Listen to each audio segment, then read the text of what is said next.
조갑제 TV 시청자 여러분, 내일이 기다려 주시죠. 호주 멜보른에서 열리는 4대 그랜드슬램 대회의 하나인 호주 오픈 준결승입니다. 로저 페더러 선수와 정현 선수가 대결합니다.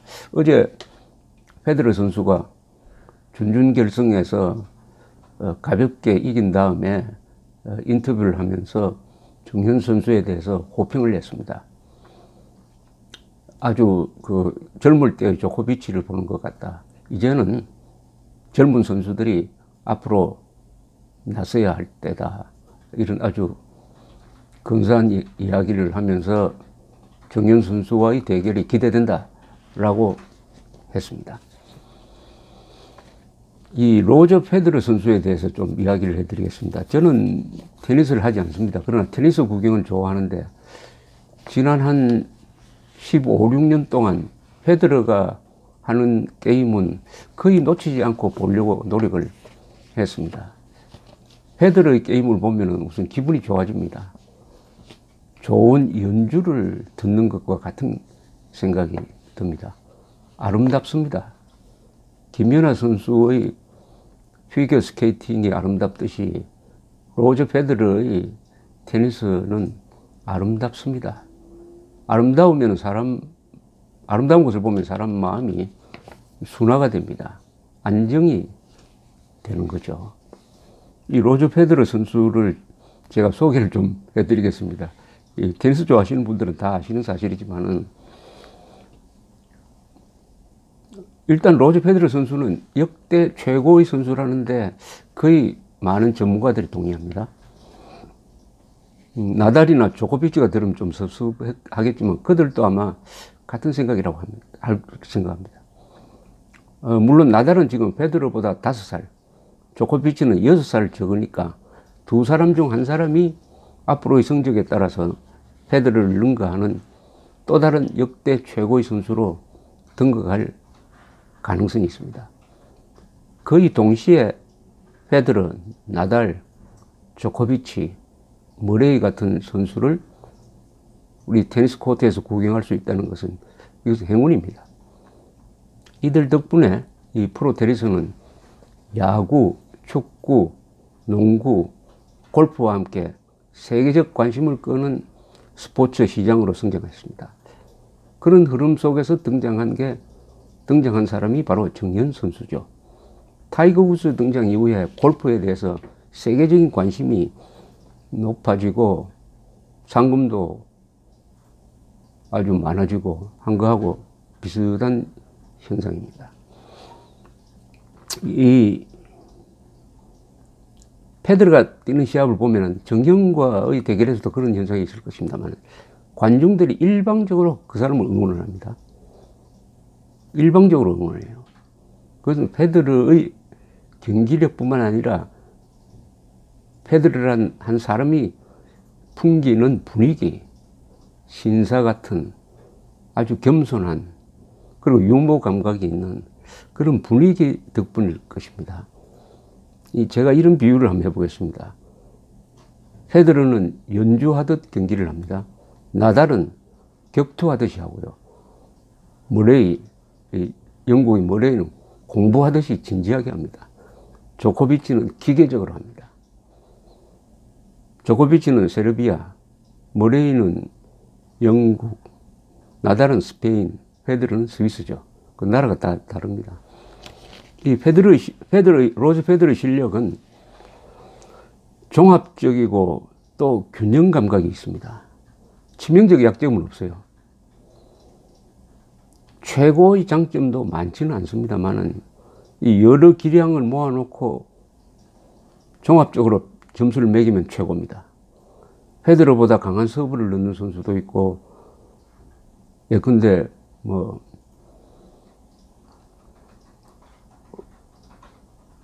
페더러를 항상 괴롭히는 몇 사람의 이 키 큰 선수들, 어제 대결했던 독일의 베르디흐 같은 사람들도 서브는 페더러보다 나을 겁니다. 수비 더 잘하는 선수도 있습니다. 아마 조코비치가 페더러보다는 수비력이 뛰어납니다. 그런데 종합적으로 보면은 페데러가 최고다 이렇게 느껴집니다. 다만 싱글핸드로 치는 손 하나로 치는 백핸드는 아마 페데러가 최고일 겁니다. 그리고 감정의 기복을 보이지 않는 점에서도 최고일 것입니다. 그런데 흥미로운 이 통계가 있습니다. 이 빅3의 맞대결 성적을 보면은 페데러는 나달에게는 많이 졌습니다. 조코비치에게는 근소하게 밀렸었고 머레이에게는 이 빅4를 포함하면 앤디 머레이에게는 페데러가 또 크게 이기고 있습니다. 나달은 별명이 클레이 코트의 왕입니다. 이때 프랑스 오픈에서는 나달이 뭐 10번 우승을 할 정도니까.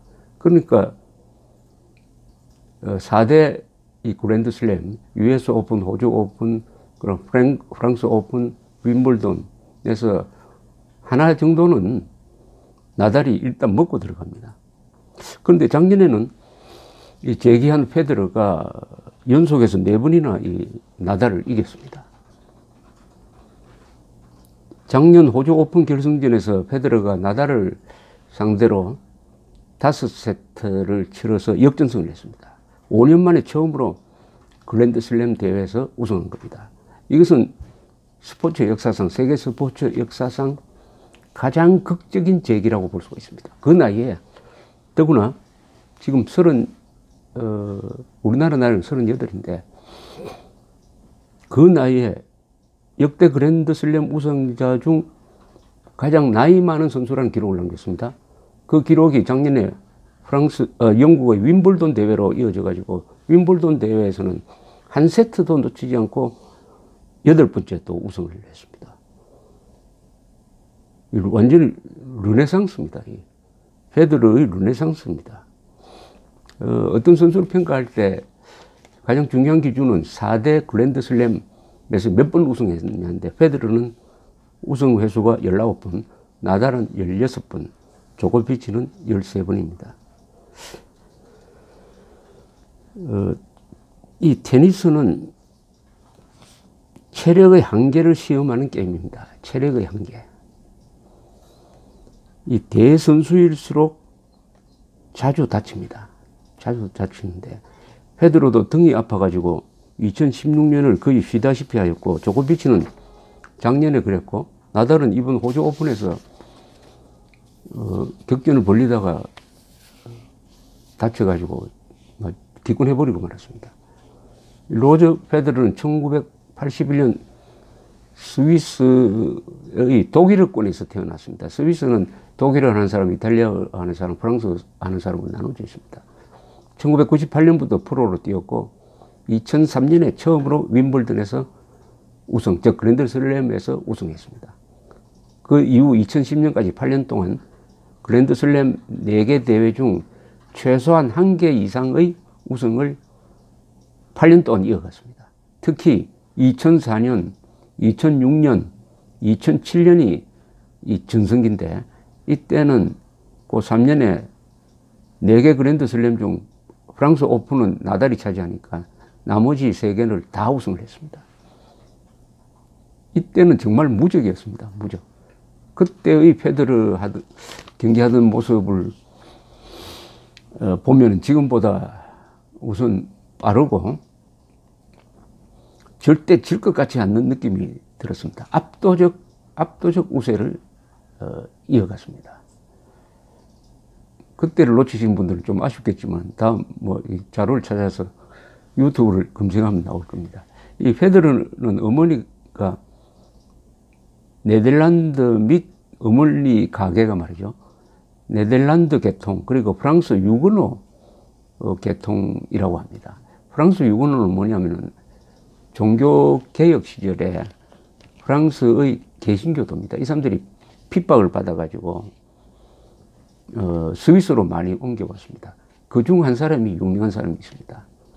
프랑스 유근호 출신으로 칼빈입니다. 칼빈.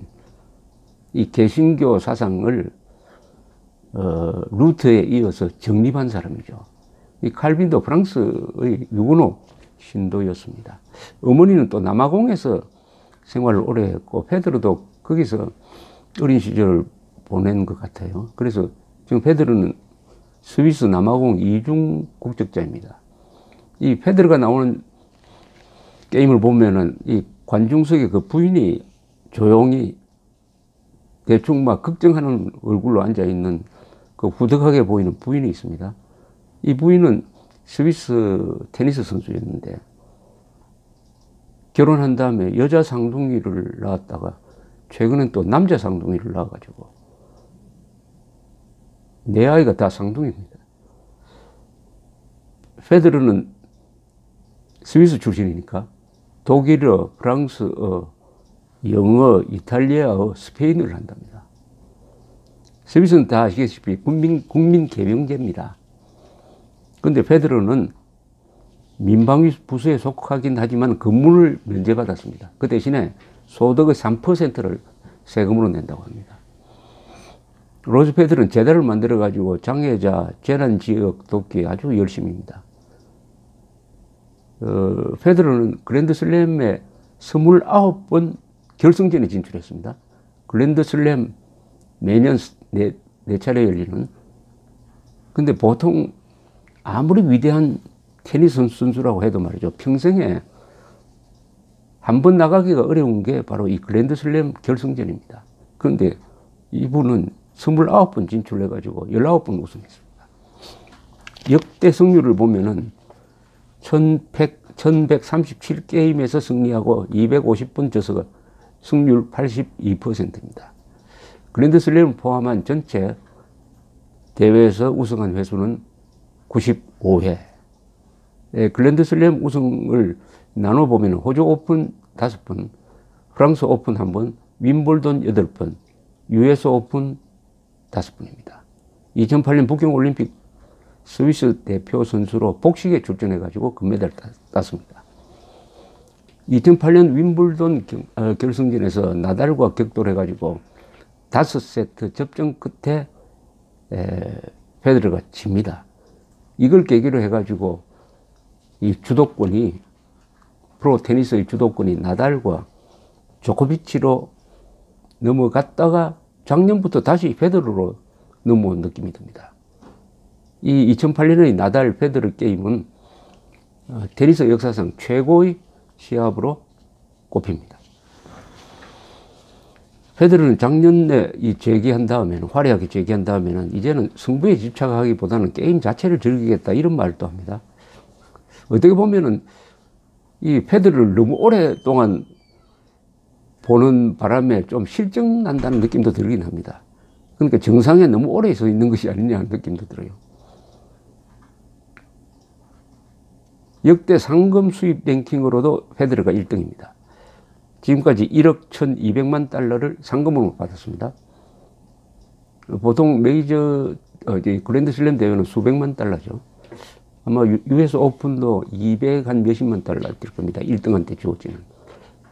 그리고 상금 랭킹 2등은 조코비치입니다. 1억 1,000만 달러. 3등은 나달 9,500만 달러. 이 광고 수입을 포함하면은 그러나 페데러가 압도적입니다. 뭐 롤렉스 시계라든지 뭐 이 페데러를 광고 모델로 하는 데가 원체 많으니까 말이죠. 최근 수년간 페데러는 연평균 6천만 달러 이상의 수입을 했습니다. 즉 600억 원이죠. 세계 전체 스포츠 중에 그 수입 면에서는 랭킹을 내면은 축구의 호날두, 그리고 농구의 르브론 제임스, 또 축구선수 메시에 이어서 항상 4등을 유지하고 있습니다. 4등. 그러니까 로저 페데러는 움직이는 회사입니다.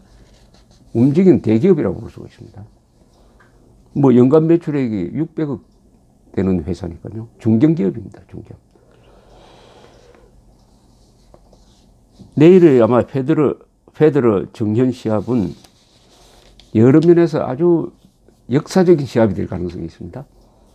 우선 동양을 대표하는 남자 선수가 메이저 대회에서 우승한 적이 한 번도 없습니다. 제가 자료를 좀 찾아봐야 되겠지만은 중결승까지 올라간 선수가 있는지, 일본의 니시코리 선수가 중결승까지 간 적이 있는지 없는지 제가 자신이 없습니다. 자료 찾아보면. 하여튼 우승자는 없습니다. 그리고 두 사람이 대표하는 세대가 다르죠. 젊은 세대. 올라오는 태양이고, 어차피 페데러는 나이를 이길 수 없으니까 지는 태양입니다. 그러나 노련미가 있죠. 완성된 플레이어입니다. 정현은 에너지가 강하고, 정현의 가장 큰 장점은 내일 임할 때 두려움이 없을 겁니다. 불안감이 없죠. 지키는 사람이 아니지 않습니까? 도전자잖아요. 이기면 더 좋고, 저도 좋습니다. 저도 좋으니까 마음 놓고 때릴 수 있습니다. 이런 선수는 무서워요. 또 신바람 나는 한국 사람 무섭습니다. 특히 신바람 나는 젊은 사람, 한국의 젊은 사람 무섭습니다. 내일의 명승부를 기대합니다. 감사합니다.